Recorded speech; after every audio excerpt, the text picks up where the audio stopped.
Boom, boom, boom, boom, boom, boom, boom. Cześć ludzie, cześć ludzie, cześć ludzie, cześć ludzie, cześć ludzie, cześć ludzie, cześć ludzie. What's up people? What's up people? What's up people? What's up people? What's up people? What's up people? What's up people? What's up people? Hola, hola, hola, hola, hola, hola, hola. VIGO'S here. Welcome to another episode. Boom! Cześć ludzie! What's up people? Hola, VIGO'S here. Welcome to another episode. Around a year ago, more or less exactly a year ago, I came to this very park, as a matter of fact, to this same spot, and I recorded the first episode for the VIGO'S YouTube channel. And we are celebrating our, 1 year anniversary. And it's a tale of destiny and a little determination. So let's start with a tale of destiny. Back in 2012, Carolina was living with me in Dominican Republic. We had recently gotten engaged. And I remember that I started a YouTube channel called A Latino in the Snow. And I only got around to recording like 4 or 5 vlogs or something like that. For whatever reason, that never took off. But I can see now in retrospect that it laid the foundations for what the VIGO'S YouTube channel was going to become just 7 years later. So right around February or April last year, the pandemic was just hitting with full force. And I remember that Carolina said to me one night, "Hey, do you remember that you had this YouTube channel when we were living in Dominican Republic? Why don't you go back to something like that?" And it was one of those moments where things just converged at the right time, at the right place. I was not, going to the office. I had more flexible time, and that gave me the opportunity to, delve deeper into making videos, and that's how it all started. And on this episode, we are celebrating the 1 year anniversary of VIGO'S YouTube channel. Let's go back and see what were the fun moments that we had together during this year.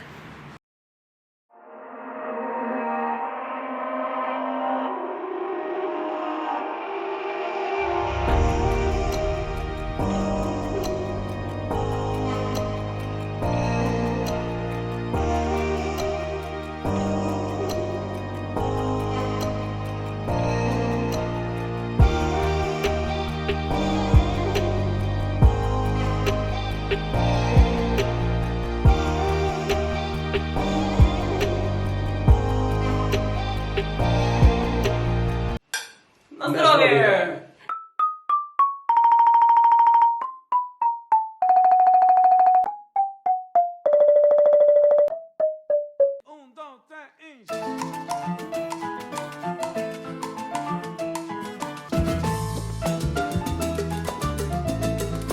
When you moved to DR, what surprised you? Beautiful people. I was talking about Despacito, right? And that you think that it's like a music video, and there's truth to that. There is a different culture around physicality and body, how people take care of their body and how they show it off. Everything is stretchy fabric so that you can get all the body in all the clothes and jeans and dresses. What things that you were not expecting? You know what I mean? We were reminiscing. What was the life before? Yeah. What surprised me the most was how much I valued silence and how quiet our life was before having a baby. First they cry, then they start to speak or like try to vocalize things. It's constant communication from them, and also sounds of toys being thrown and stuff. I gotta say, I'm surprised. Tastes great. I was not a fan of it. You got Polonized. I'll talk about bread for a second. Polish people love bread. It's like I remember first time she went to live to Dominican Republic. The type of bread that we use it's completely different. It's like a white dough thing. Vata. What? Vata. Vata. I don't know what it is, but like a cotton wool. yeah. But it's not Polish bread. If you're Polish, you know. It's dense. It's rich, and to me, it's too much.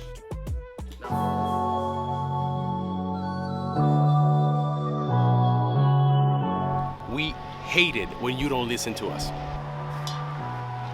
We are problem solvers by nature. It's not that we are domineering dictators, that we need to have the last say on what, when, and how things are done. Well, there are some assholes like that, but please don't go out with those guys. Guys don't tend to pick up the phone and just call a friend and say, hey man, I really have to talk to you about something. I'm actually quite scared. I don't know what to do.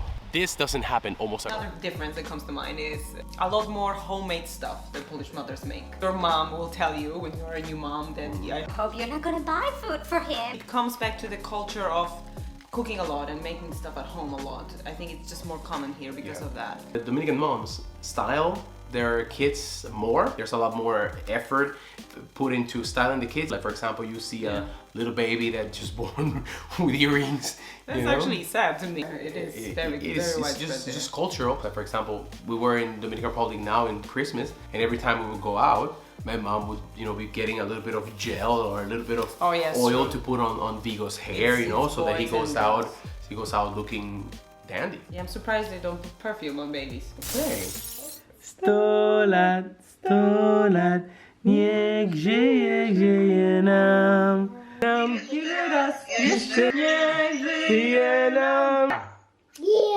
Yeah! Sopla. Mira mamá. Yeah! Yeah! So, first question. Nie tęsknisz za domem? Don't you miss home? Okay, so home, I assume they mean Dominican Republic. Yeah. You always miss something, food. My mom is the first thing that I miss the most. Friends, of course, family. Okay? I need szklanki na około 70 pierogów. I think it says you can make around 70 pierogi. Obviously, I'm not gonna eat 70 pierogi. I'm gonna translate to see exactly what it says. Okay, so ingredients. Składniki is ingredients. How do you say 600? 600. 600.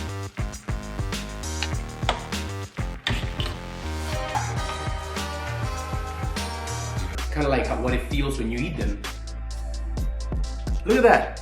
First pierogi ruskie, done by the Latino. Ha ha ha! Let me see. I'll grab a little bit of the Polish pierogi here on the cam. Put a little bit of vegan yogurt and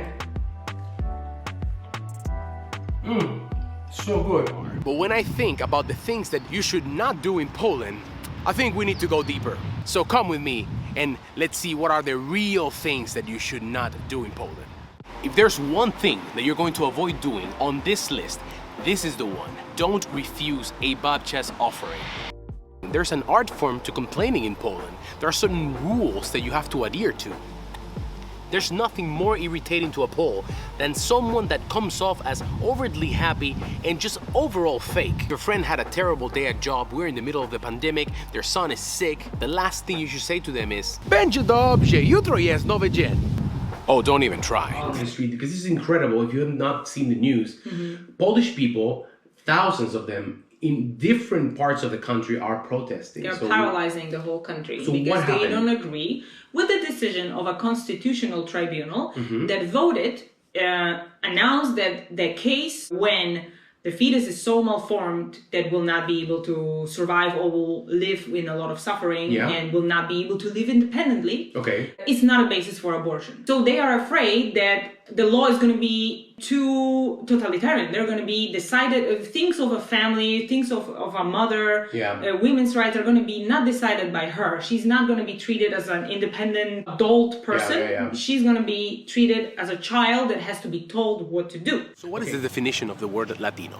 Well, it's a shorthand from the Spanish word Latinoamericano, and it includes people with ancestry from Latin American countries, regardless of the language spoken, and it excludes Spain and Portugal. We must also cover something that affects me directly, the Caribbean. Whenever you speak about Latin America, you have to always include the Caribbean. Latin America and the Caribbean, which is divided between the Greater Antilles and the Lesser Antilles. Cuba, Puerto Rico, Dominican Republic are all part of the Greater Antilles, and we also speak Spanish. Latinos are a single race. Latin America is a mixture of Native Americans, Asians, Europeans, Africans, Middle Easterns, Jews, basically a mix of races. We all brought a little bit of our cultures and just created this melting pot. I don't think so. I'm just gonna react to the trailer, to the trailer, not to the movie. Exactly. Yeah, exactly, to the trailer, to whatever I see in the video, just whatever reaction comes out of my mouth. Let's do it. Okay, so the next one is Warsaw 44, Miasto 44. Rogal is a Polish name. It's a nickname. It means like a croissant. I wonder where they shot this. CGI? Director of photography. Yeah, This one I like a Oh, lot. It's so well made. It made me cry. Just the She's trailer. really crying. Yeah. Wow, it's Yeah. especially, you know, having been to Warsaw, having seen in Nowy Świat the hand paintings of the buildings and how they were used as inspiration, not even inspiration, Kind of like a like blueprint, how to literal- rebuild them. They used paintings from, you know, centuries ago to rebuild. This topic is very emotional in Poland. Jesteś szalona, mówię ci. Zawsze nie było, skąd już wreszcie śnić. Nie jesteś aniołem, mówię ci. Jesteś szalona. Tú eres loca, siempre has sido así. Deja de soñar, no eres un ángel ya. Y es que te lo digo, tú eres loca.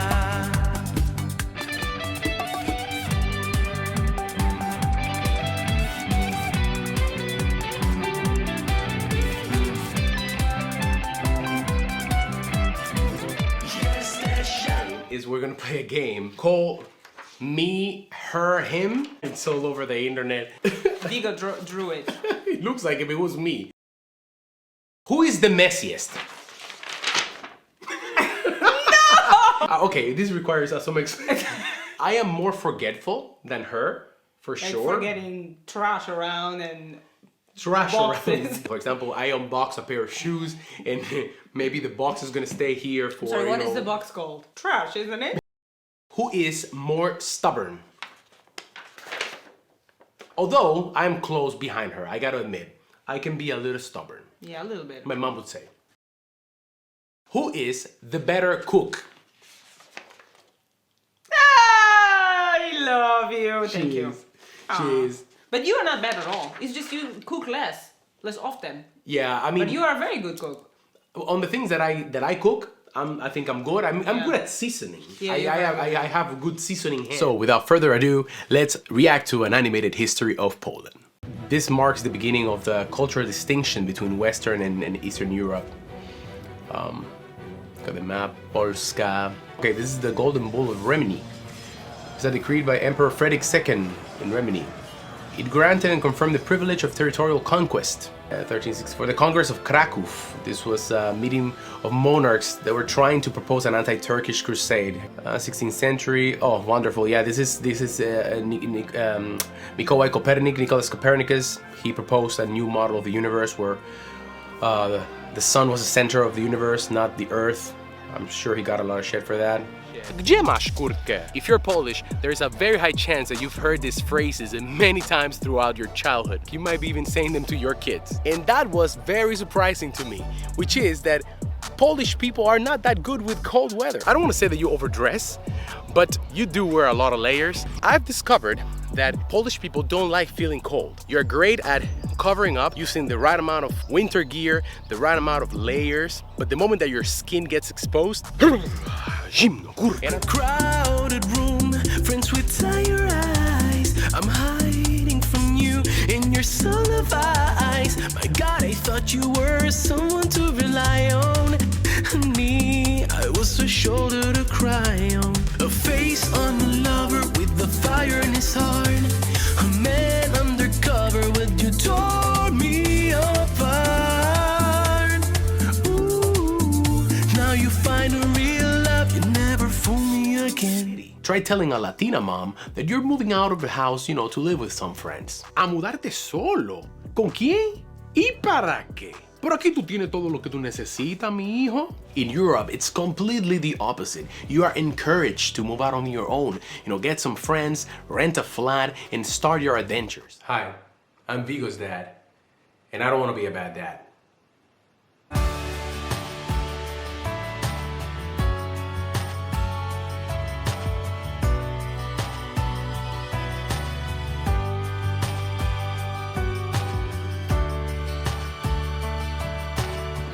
Man, we really had some fun on some of those videos, huh?